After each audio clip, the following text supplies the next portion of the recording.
이들 스타들의 행동은 개인의 성격 문제를 넘어 한국 연예계의 구조적 병폐를 드러낸다. 첫째, 과도한 스타 중심 시스템이 만든 권력의 불균형이다. 1. 김사랑. 최근 제작 현장을 떠들썩하게 만든 김사랑의 갑질 논란은 단순한 예의 문제를 넘어 산업 현장의 폐해를 적나라하게 드러냈다. 2023년 11월부터 204년 2월까지 진행된 드라마 퀸메이커 촬영장에서는 그녀의 행패가 극에 달했다. 현장을 목격한 한 스태프는 대본 리딩 때부터 출연진들에게 고함을 치며 너희 실력으로는 내 연기의 발끝도 못 따라온다는 막말을 서슴지 않았다고 증언했다. 특히 문제가 된 것은 새벽 3시까지 장시간 촬영을 강행한 뒤 스태프들은 남겨둔 채 본인만 먼저 퇴근한 사건이었다. 이 과정에서 그녀가 메이크업 아티스트에게 행한 폭언은 진정한 파문을 일으켰다. 내 손때가 얼굴에 닿기만 해 도 구역질 난다며 머리채를 잡은 폭력적인 행동은 SNS를 통해 확산되며 네티즌들의 공분을 샀다. 제작사는 사과문을 발표했지만 이미 그녀의 이미지는 바닥을 쳤다. 한 드라마 PD는 15년 차인데 이런 배우는 처음이라며 업계의 씁쓸한 반응을 대변했다.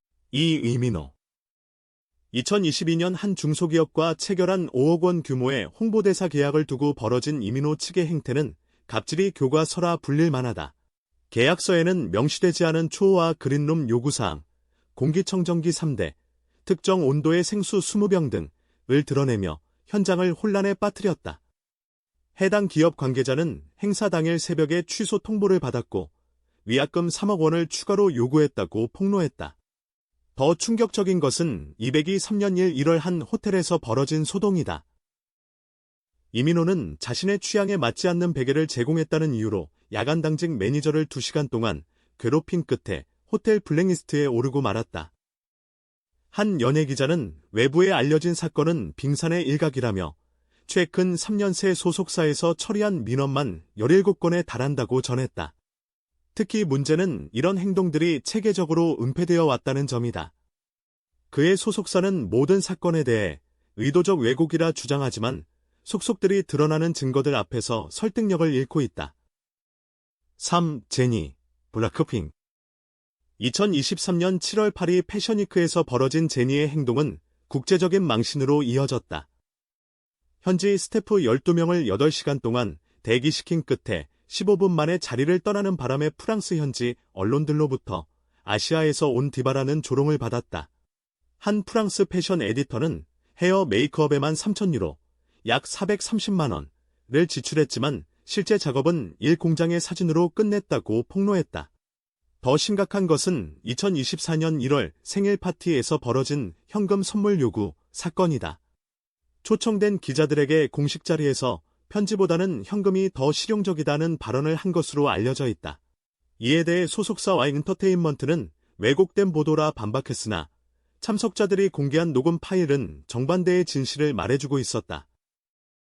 업계 관계자는 해외 활동이 늘면서 점점 더 방만해지는 태도가 문제라고 지적했다. 실제로 그녀의 미국 진출 이후 이런 사건들이 빈번해졌다는 것이 중론이다. 4. 김수현. 2023년 9월 한 고급 레스토랑에서 벌어진 김수현의 막말 사건은 그의 순정남 이미지를 완전히 무너뜨렸다. 20대 여성 종업원에게 너 같은 건 평생 연예인도 못 만난다는 폭언을 한 뒤 가게 측의 사과 요구에 내가 왜 사과해야 하냐는 반응을 보였다. 이 사건은 해당 종업원이 레스토랑을 그만둔 뒤 SNS에 고스란히 폭로되며 큰 파장을 일으켰다. 더욱이 2024년 2월 새 드라마 눈물의 여왕 촬영장에서는 동료 배우에게 대본을 던지며 연기 좀 제대로 배우고 오라는 폭언을 한 장면이 유출되기도 했다. 한 스태프는 통화 중일 때는 주변에 아무도 말을 걸지 못하게 하는 건 기본이라며 대기실 온도가 1도라도 어긋나면 즉시 촬영 중단을 요구한다고 전했다. 이런 행동들에도 불구하고 소속사 측의 대응은 늘 현장의 오해라는 일관된 입장이다. 하지만 최근 3년간 그와 작업한 스태프 60%가 재계약을 거부했다는 업계 소식은 많은 것을 말해준다.